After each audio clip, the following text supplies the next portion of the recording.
car nous n'avons pas à lutter contre la chair et le sang, mais contre les dominations, contre les autorités, contre les princes des ténèbres de ce siècle, contre les esprits méchants dans les lieux célestes. Éphésiens 6, verset 12. Arrête tout ce que tu fais, juste une seconde, parce que ce que tu es au point d'entendre n'est pas une fiction. Ce n'est pas un conte pour endormir les âmes faibles, c'est une réalité que des milliers d'élus de Dieu vivent en ce moment même, sans toujours comprendre ce qui se passe autour d'eux, sans toujours voir la main invisible qui tire les fils dans l'ombre. Tu t'es peut-être déjà réveillé un matin avec ce sentiment étrange que quelque chose ne va pas, que des portes se ferment sans raison, que des relations qui semblaient solides s'effondrent d'un coup, que des obstacles surgissent exactement au moment où tu t'apprêtes à avancer. Et tu te demandes, pourquoi moi? Qu'est-ce que j'ai fait? Pourquoi est-ce que j'ai l'impression d'être dans le viseur de quelque chose que je ne vois pas? Écoute bien, ce que tu ressens n'est pas de la paranoïa, ce n'est pas de la faiblesse, c'est de la conscience. Et aujourd'hui, sur Mystère divin des élus, nous allons plonger au cœur de l'une des vérités les plus dérangeantes, les plus puissantes et les plus libératrices que la Bible nous révèle. Les élus de Dieu sont des cibles, mais ils sont aussi des intouchables protégés par une force que aucune organisation maléfique sur cette terre, ni dans les royaumes spirituels, ne peut vaincre. Voici ce que peu de gens savent.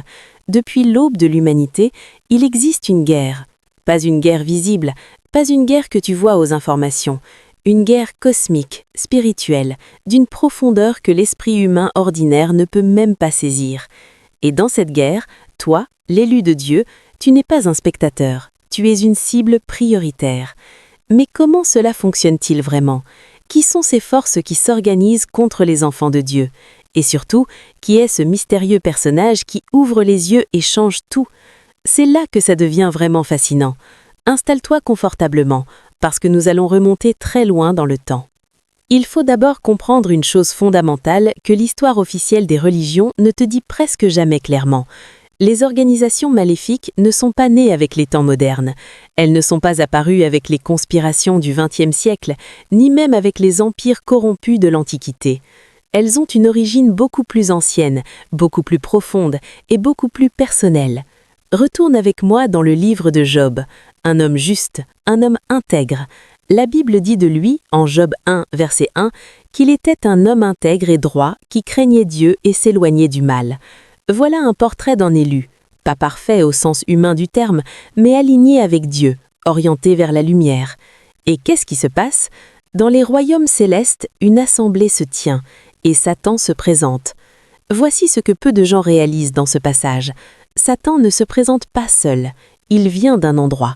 Il a parcouru la terre, il a observé, il a surveillé, et lorsqu'il parle de Job, il parle de lui avec une précision chirurgicale.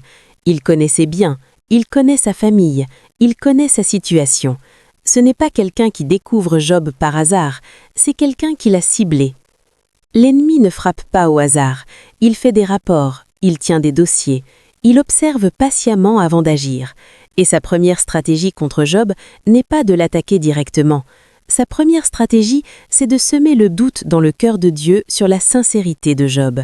Il dit en Job 1, verset 9, « Est-ce que gratuitement que Job craint Dieu ?» C'est une attaque psychologique avant d'être une attaque physique. C'est de la manipulation avant d'être de la destruction. Et c'est exactement ainsi que les organisations maléfiques, qu'elles soient spirituelles ou humaines, fonctionnent contre les élus aujourd'hui. Elles ne commencent pas par te détruire, elles commencent par te faire douter, douter de ton appel, douter de ta valeur de Dieu.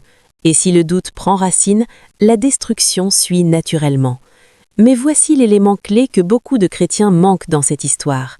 Dieu laisse faire, il autorise l'épreuve, non pas parce qu'il est indifférent, non pas parce qu'il a abandonné Job, mais parce qu'il connaît quelque chose que Satan ignore, la profondeur de l'ancrage de Job dans sa grâce. L'élu n'est pas ciblé parce qu'il est faible, il est ciblé parce qu'il est une menace. Ézéchiel 1, verset 4. Tu te demandes peut-être pourquoi les forces des ténèbres s'organisent spécifiquement contre les élus. Pourquoi pas contre n'importe qui? Pourquoi pas contre ceux qui vivent déjà dans le péché, qui sont déjà loin de Dieu? La réponse est stratégique. Imagine une armée qui veut s'emparer d'un territoire. Elle ne commence pas par neutraliser les soldats ordinaires, elle commence par neutraliser les généraux, les commandants, les porteurs de vision. Elle cible ceux dont l'élimination aura le plus d'impact sur le camp adverse. Et dans le plan de Dieu, les élus sont ses commandants spirituels. Ce sont les porteurs de sa lumière dans un monde de ténèbres. Regarde l'apôtre Paul.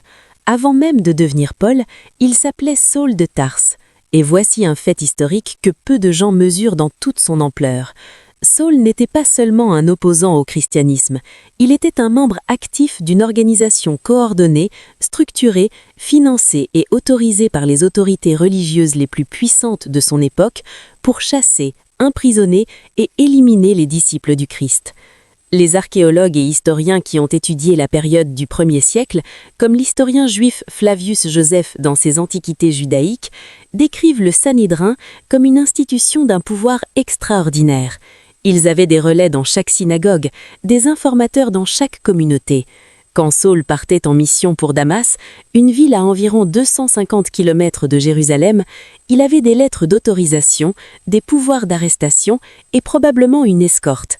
C'était une organisation maléfique structurée, opérant sous couvert de religion. Et dans cette organisation, les chrétiens étaient les cibles. Stéphane a été lapidé, Jacques a été décapité, Pierre a été emprisonné plusieurs fois. L'Église des premiers temps vivait exactement ce que nous décrivons aujourd'hui, des élus ciblés, pourchassés, traqués par une machine organisée qui voulait éteindre leur lumière. C'est là que tout bascule. Sur le chemin de Damas, Saul, le chasseur, le persécuteur, le bras armé de l'organisation maléfique, est foudroyé par une lumière céleste. Il tombe à terre, il entend une voix, et cette voix dit, comme en Acte 9, verset 4, « Saul, Saul, pourquoi me persécutes-tu » Ce n'est pas une coïncidence, ce n'est pas un accident, c'est le moment où quelqu'un ouvre les yeux. Quelqu'un ouvre les yeux, c'est le cœur de ce que nous explorons aujourd'hui. Et je veux que tu comprennes la profondeur de ce moment parce qu'il n'est pas réservé à l'histoire ancienne. Il se répète encore aujourd'hui dans la vie de chaque élu qui subit l'attaque d'une organisation maléfique. Quand Dieu décide d'ouvrir les yeux de quelqu'un qui était dans le camp adverse, c'est un tremblement de terre spirituel. Saul n'ouvre pas les yeux graduellement, il n'arrive pas à la fois après des années de réflexion philosophique, il est renversé, aveuglé physiquement, réduit à l'impuissance totale pendant 3 jours. Et ce n'est qu'après ces 3 jours, une symbolique profonde qui résonne avec la résurrection du Christ, qu'un disciple nommé Ananias vient lui redonner la vue. Ananias, voilà un personnage que l'on oublie trop souvent dans cette histoire. Un simple disciple, pas un apôtre, pas un leader reconnu, un homme ordinaire que Dieu choisit pour être l'instrument de la transformation du plus grand persécuteur de l'Église. Et quand Dieu lui demande d'aller trouver Saul, Ananias hésite. Il connaît la réputation de cet homme, il sait ce qu'il a fait à Jérusalem, il sait le danger, mais Dieu lui dit en Acte 9, verset 15, « Va, car cet homme m'est un instrument élu pour porter mon nom devant les nations, devant les rois et devant les fils d'Israël. » Voici ce que l'histoire officielle ne te dit pas clairement. La transformation de Saul en Paul n'est pas simplement une conversion spirituelle, c'est le démantèlement de l'intérieur d'une organisation entière. Parce que Saul n'était pas seulement un membre de l'organisation maléfique, il en était l'un des principaux moteurs opérationnels. Quand Dieu le retourne, c'est comme si le général de l'armée ennemie passait subitement dans le camp de lumière, et toute la stratégie adverse s'effondre. C'est là que la tactique divine dépasse toute compréhension humaine. L'ennemi croyait avoir son meilleur soldat en mission. Et Dieu a transformé ce soldat en son ambassadeur le plus puissant. Ce que l'ennemi utilisait pour détruire, Dieu l'a retourné pour bâtir. Ce que l'ennemi pensait être son arme, Dieu l'a transformé en témoignage.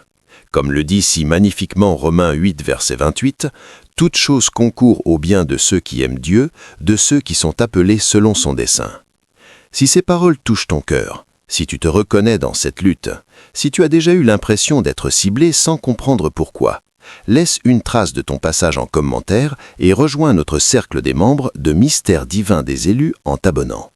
Tes frères et sœurs spirituels t'y attendent.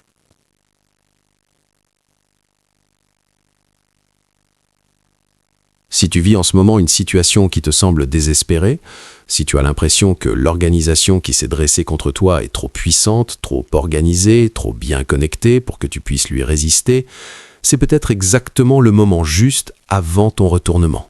C'est peut-être le 4e jour avant la résurrection. C'est peut-être l'aube avant l'aurore. Plongeons maintenant dans une réalité historique et spirituelle que très peu d'enseignements chrétiens explorent vraiment en profondeur.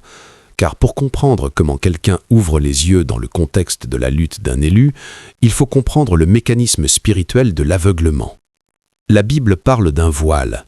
Paul l'évoque en 2 Corinthiens 4, verset 4, « Le Dieu de ce siècle a aveuglé l'intelligence des incrédules afin qu'ils ne vissent pas briller la splendeur de l'évangile de la gloire de Christ. » Ce voile n'est pas métaphorique, il a des effets réels sur la capacité des gens à percevoir la vérité spirituelle.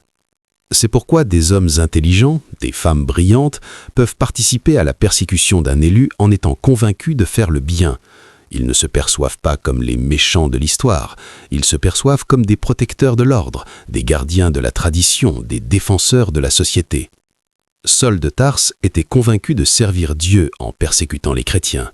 Le grand prêtre Caïphe croyait sincèrement qu'il protégeait le peuple en condamnant Jésus. Jean 11, verset 50 rapporte ces mots « Il vaut mieux qu'un seul homme meure pour le peuple que toute la nation périsse ». Une logique froide, calculée, qui masquait un aveuglement spirituel total. Il ne voyait pas qu'il condamnait le Fils de Dieu. Le voile l'en empêchait. Et c'est là que la prière des élus prend toute sa dimension. Quand tu pries pour ceux qui t'ont fait du mal, quand tu intercèdes pour ceux qui font partie d'une organisation qui s'est dressée contre toi, tu ne le fais pas par naïveté, tu le fais parce que tu comprends que ces personnes sont elles-mêmes prisonnières d'un aveuglement spirituel. Et ta prière est l'un des moyens que Dieu utilise pour ouvrir les yeux. Étienne, le premier martyr chrétien, a été lapidé par une foule déchaînée pendant que Saul regardait, tenant les manteaux des meurtriers.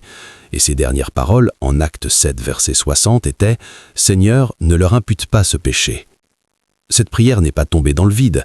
Certains théologiens de l'Église primitive ont fait le lien entre l'intercession d'Étienne et la conversion de Saul peu de temps après. Saint Augustin l'a lui-même formulé dans ses écrits « Si Étienne n'avait pas prié, Paul n'aurait peut-être jamais prêché ».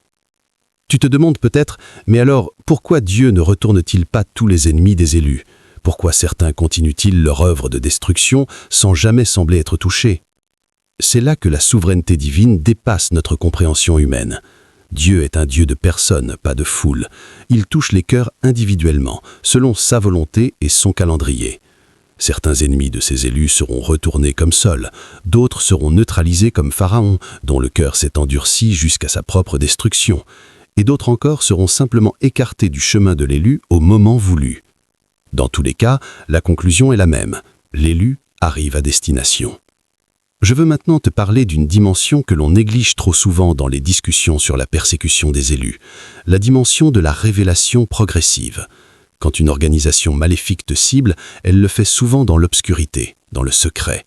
Ses manœuvres sont souterraines, ses stratégies sont voilées.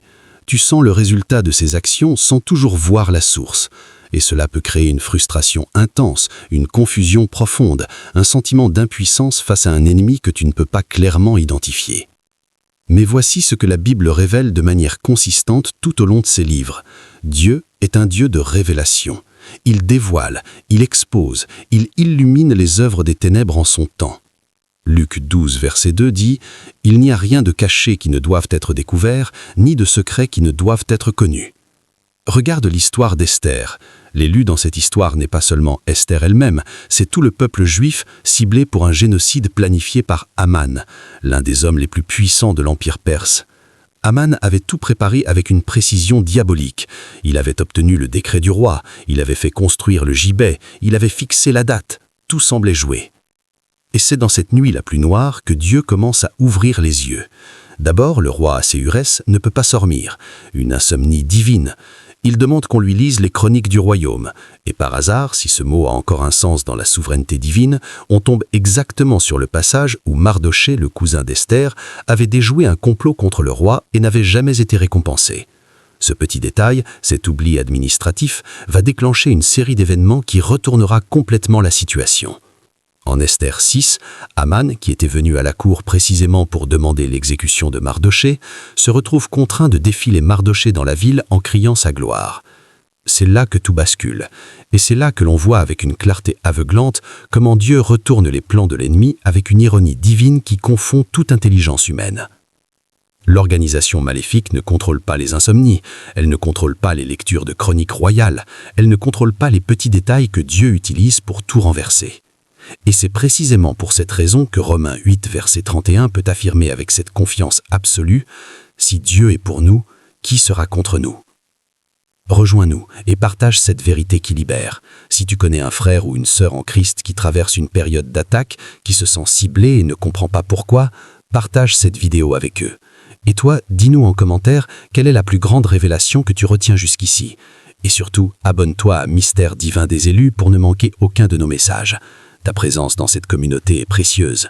Il est temps maintenant d'aborder une dimension que l'on néglige trop souvent dans les discussions sur la persécution des élus, la dimension de la révélation progressive. Quand une organisation maléfique te cible, elle le fait souvent dans l'obscurité, dans le secret. Ses manœuvres sont souterraines, ses stratégies sont voilées. Tu sens le résultat de ses actions sans toujours voir la source. Et cela peut créer une frustration intense, une confusion profonde, un sentiment d'impuissance face à un ennemi que tu ne peux pas clairement identifier.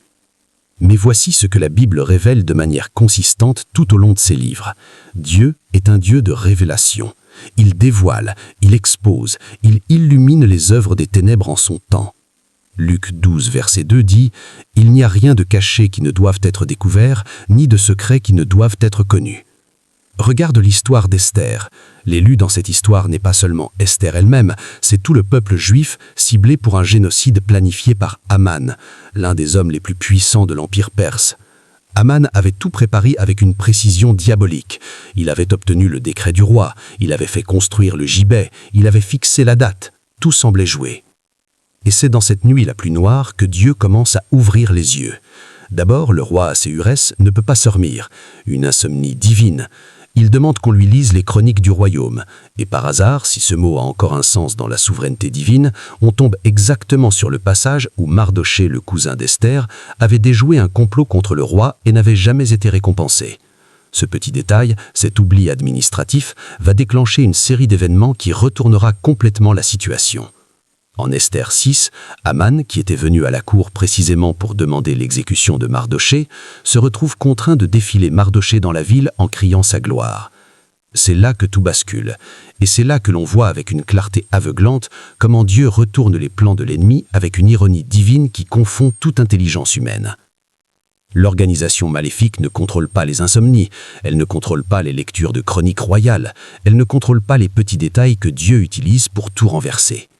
Et c'est précisément pour cette raison que Romains 8, verset 31 peut affirmer avec cette confiance absolue « Si Dieu est pour nous, qui sera contre nous ?» Rejoins-nous et partage cette vérité qui libère. Si tu connais un frère ou une sœur en Christ qui traverse une période d'attaque, qui se sent ciblé et ne comprend pas pourquoi, partage cette vidéo avec eux. Et toi, dis-nous en commentaire quelle est la plus grande révélation que tu retiens jusqu'ici. Et surtout, abonne-toi à Mystère divin des élus pour ne manquer aucun de nos messages. Ta présence dans cette communauté est précieuse. Il est temps maintenant d'aborder une dimension que l'on néglige trop souvent dans les discussions sur la persécution des élus, la dimension de la révélation progressive. Quand une organisation maléfique te cible, elle le fait souvent dans l'obscurité, dans le secret.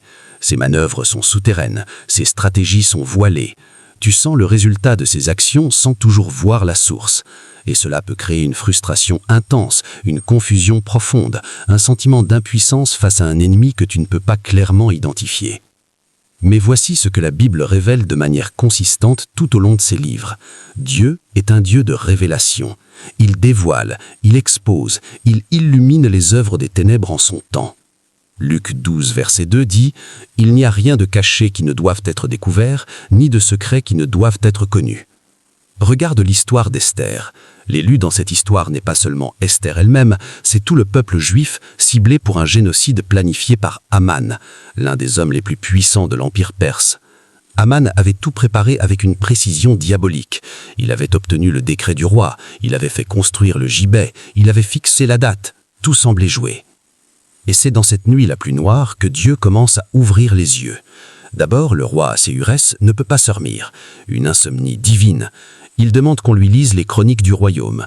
Et par hasard, si ce mot a encore un sens dans la souveraineté divine, on tombe exactement sur le passage où Mardoché, le cousin d'Esther, avait déjoué un complot contre le roi et n'avait jamais été récompensé.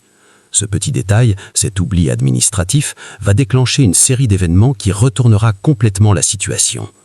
En Esther 6, Aman, qui était venu à la cour précisément pour demander l'exécution de Mardochée, se retrouve contraint de défiler Mardochée dans la ville en criant sa gloire. C'est là que tout bascule, et c'est là que l'on voit avec une clarté aveuglante comment Dieu retourne les plans de l'ennemi avec une ironie divine qui confond toute intelligence humaine. L'organisation maléfique ne contrôle pas les insomnies, elle ne contrôle pas les lectures de chroniques royales, elle ne contrôle pas les petits détails que Dieu utilise pour tout renverser.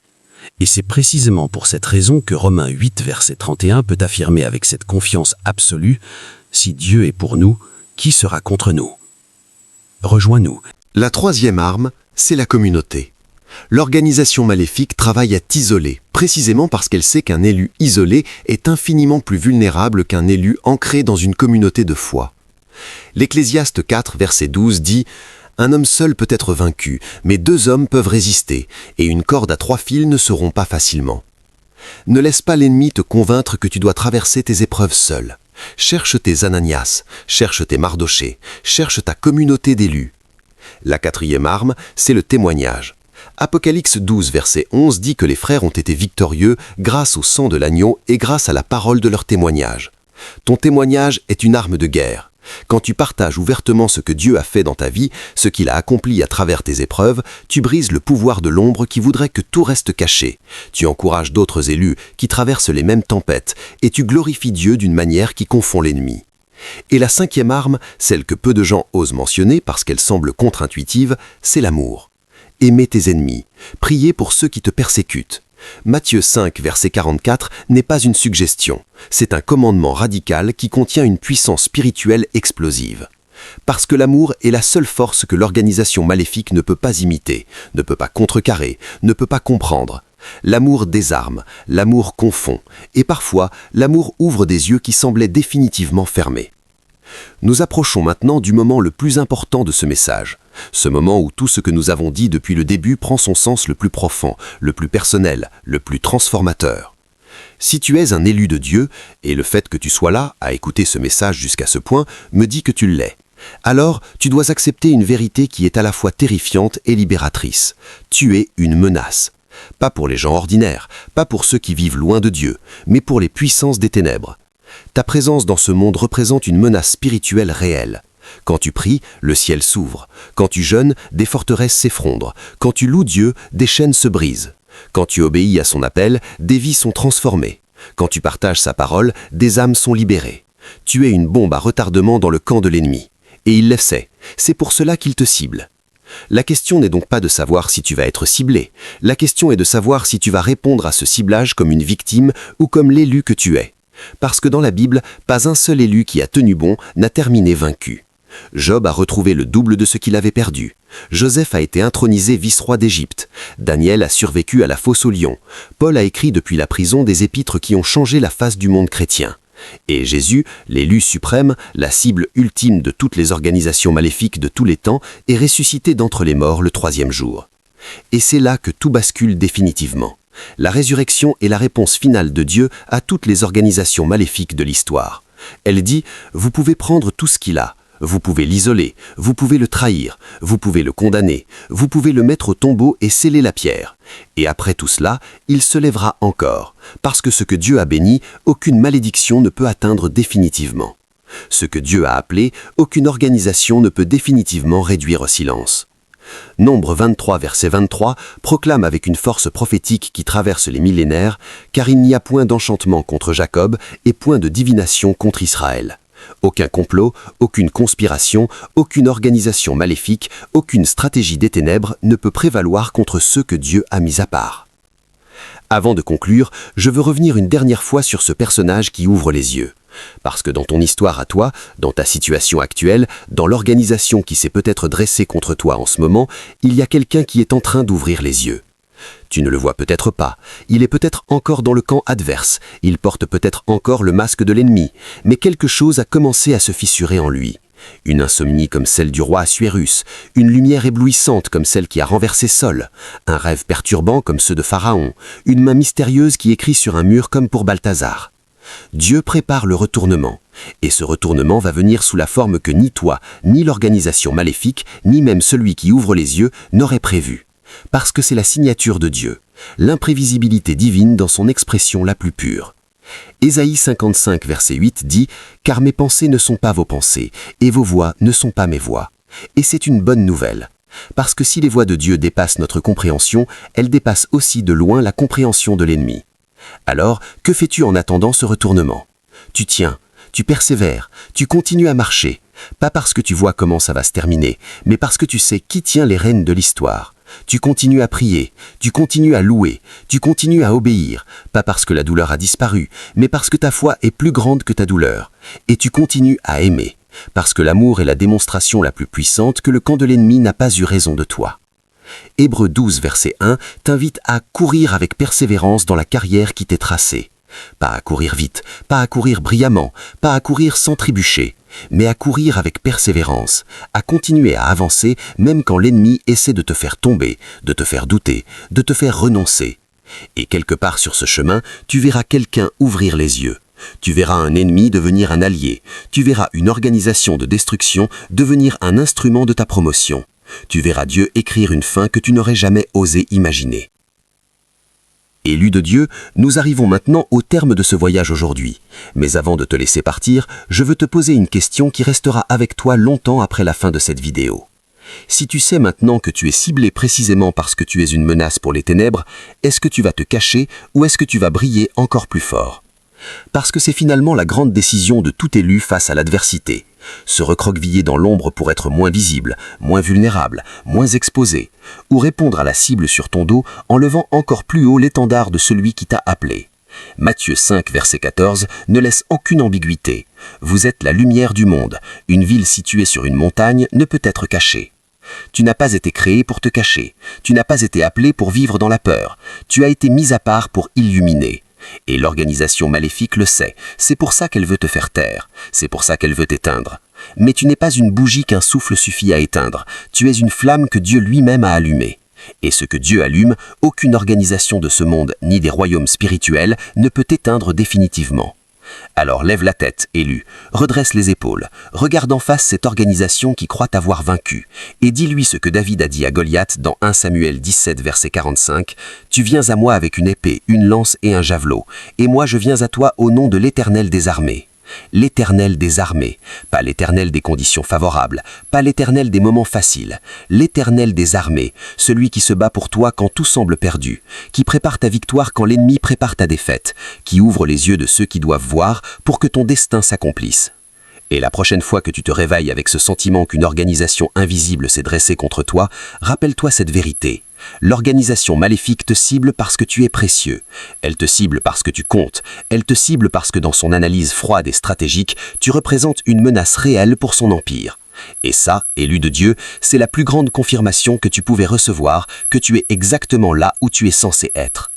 Dieu n'est pas surpris par ce que tu traverses. Il l'a vu avant que ça commence. Il a déjà préparé la sortie.